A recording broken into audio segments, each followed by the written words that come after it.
Hi, guys. Have you ever taken a wrong turn or taken what appeared to have been a shortcut and it looked like that on your GPS? But then you realize that you've ended up on a curvy, mountainous, single lane back road in the dark, and you're heading up a ginormous mountain at maybe 10 miles per hour because you're towing a 40-foot fifth wheel behind you. On top of all of that, you notice in the dark somehow that there's a straight drop to who knows what and who knows how far on one side of this huge mountain. And on the other side is a wall of projectile rocks. Well, you know what? I have. And as I was white knuckling my steering wheel, I was literally just scolding myself for not trusting my gut in the first place and staying en route. Listen, for the record, neither Siri nor Google Maps knows everything, contrary to what the internet says or what your teenage daughter might tell you. My point, RV life sounds like pure freedom, right? Open skies, sunsets, being off grid until suddenly you're literally stuck between a rock and a seemingly endless drop from, I don't know, 100-story mountaintop into who knows what, because it's dark and you're not going to take your eyes off the minimal amount of road in front of you to look to see what's down there. I mean, that's literally when you start questioning every single life choice you've ever made. But one thing that this past year of RV life has taught me is to just trust my gut. Not Siri, not Google, not TikTok, my gut. And that is what this episode of Wisdom-ish is all about today. So grab your wine or your Starbucks martini and join me for some unscripted chit chat about trusting your gut and trying to put those doubts to rest, or at least just, to sit them down on the sofa and tell them who's boss. Either way.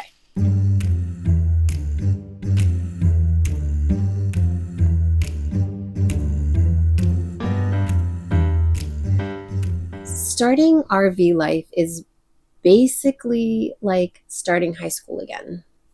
People everywhere constantly throw advice at you from every direction. You should boondock. You need to make sure you have a power inverter. Don't overflow the black tank because it will come out in the toilet. And you're just like, wait, what?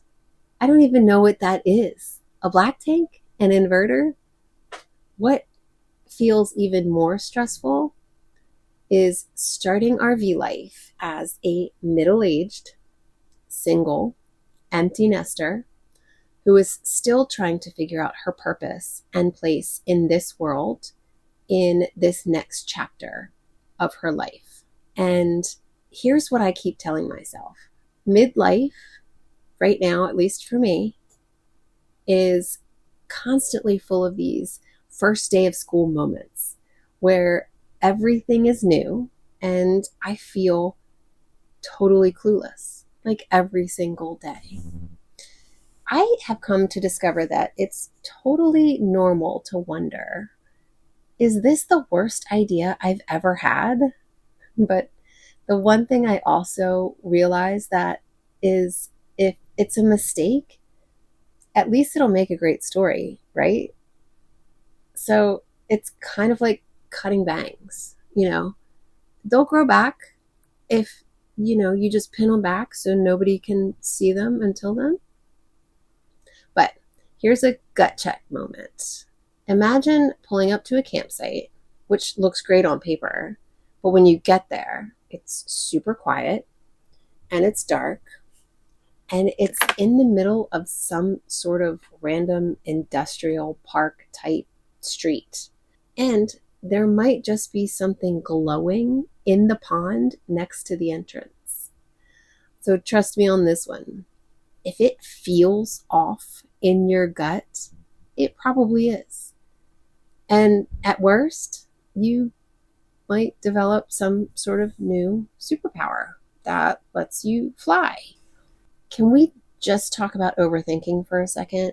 Because honestly, I could really win all of the awards for it. Like all of them. RV life, this whole midlife adventure, I personally can make any little thing into this huge major decision. It's like my brain says, oh, we're about to make a small choice. It's time to activate all the anxiety. And that's not the superpower that I was hoping for. Like, for example, I must double check my list when I pack up for travel day.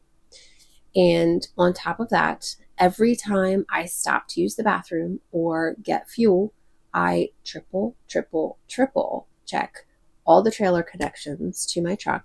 And I also make sure that no cabinets have fallen down because I have learned that lesson the hard way. But I have done this whole travel day thing enough that now I know what I'm doing. So why do I second guess myself all the time? I know in my gut that I am okay and that I've checked all the boxes and that I am connected and that all the brakes are working and all the lights are working. But in the process of all of this worry, I kind of feel like I'm missing out on the amazingness of the actual drive itself. Seriously, America is beautiful. I really need a gut check moment on travel days where if I'm driving along and I see this amazing scenic pull off, because there are a lot of signs that say amazing scenic pull off, my gut says, hit the brakes, check it out. But my planner brain says, girl, don't you dare. You better stay on schedule. The campsite expects you at a certain time and you better be there. So do I go for it? I mean, I'd like to say, listen to your gut. And sometimes the best moments do definitely come when we just let go of the plan. Again, relatable to RV life and midlife in general. At this point, we've spent the last chapter in such a routine that there's probably an entire library filled with all of the things that we've missed. And at this point, again, I don't want to risk missing anything else. So from now on, if my gut says stop to check out that random vineyard that I've never even heard of, but I can hear the band playing and I know there's lots of people in there because I can see them, I'm going to listen to my gut and I'm going to stop and I'm going to enjoy the wine and have some charcuterie and have an experience worth experiencing. So trusting your instincts may sound easy in theory, right? But then there's this doubt that creeps in slowly. It's like a little gremlin on your shoulder that's just whispering. Are you sure? Are you sure you know what you're doing? Are you sure that's a good idea? Maybe you should just keep going. I have found a few things that help me when that little gremlin, I just want to flick off my shoulder, pops up. The first thing I do is breathe and just stop. I know, it's wild. But sometimes just a deep breath can kind of shut that guy up. A good pause will just give you time to remember. Deep down, you know, you've got this. Step 2, the next thing I do is I just look for like familiar signals. I mean, like the last time that I trusted my gut and it actually worked out, it's kind of, for me, a little nudge that says, hey, you did this once before. It's not exactly the same, but you listened and it turned out okay. So just try it. which brings me to the next step that I also ask. What's the worst that could happen?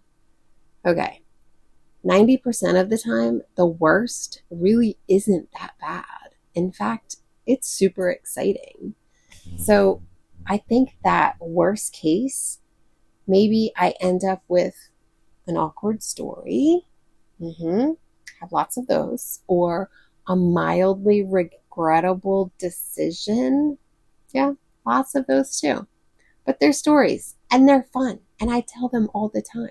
So if I'm not still convinced, then I just try to remind myself that every choice I make is my choice and the outcome is probably fixable. I mean, the beauty of this whole adventure is that most decisions out here are reversible in one form or another. So even if I do follow my gut and it goes completely sideways, which it has in the past, I can always just pivot. Like Ross and Rachel up the stairs with the sofa. Pivot! It's basically just another chance to practice my adaptability skills, which I could use more of those. So next time doubt creeps in, just try to remember these few little steps. I mean, it's not just about learning to trust your gut. It's about learning to trust yourself. Here's another thing that nobody tells you. You could be an RV pro, but you're going to still feel this random, ridiculous pressure to keep up with the Joneses. Yes, there are Joneses in RV life, and you still want to keep up with them. Like, you're out here trying to find a cute, quiet spot to camp, but Instagram is showing you all of these amazing waterfall views and beaches and sunsets and wine on the beach and wine over here. And you just keep thinking, why am I not hiking to these waterfalls every single day to enjoy my wine with the waterfall on the beach or whatever? But I really have to try to remind myself that this is my midlife adventure.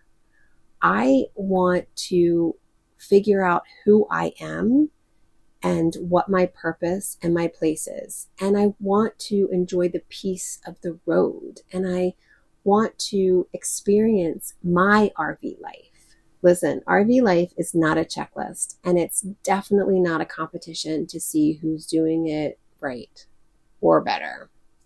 It's about finding your own rhythm and finally being able to let go of the Joneses, because I feel like those guys really suck, seriously.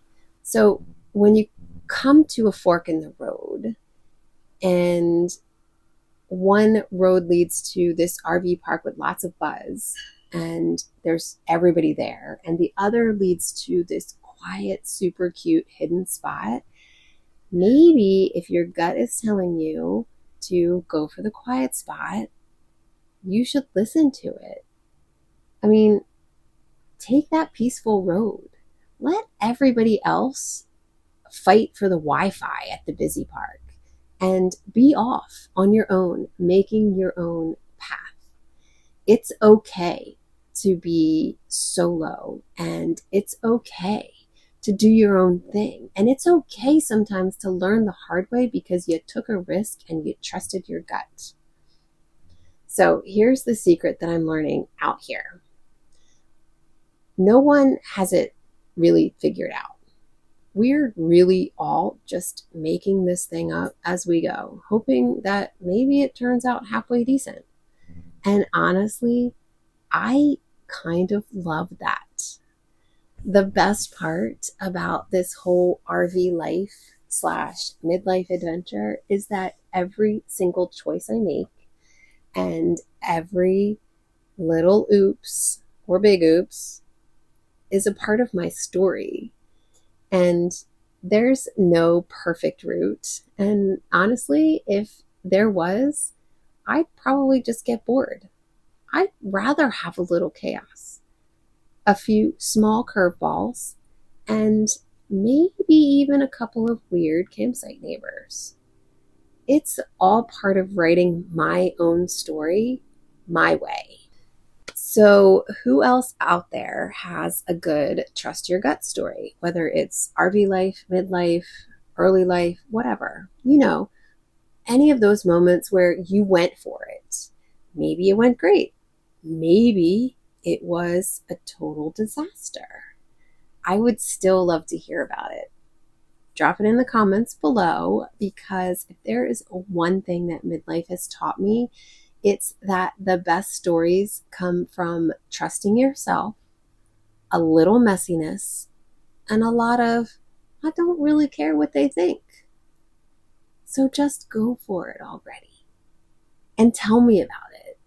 And if you are interested in hearing more of my random thoughts with wine, sometimes charcuterie, not tonight, but sometimes charcuterie, every single day on this podcast that is full of wisdom-ish, then consider subscribing and or following and liking and all that good stuff.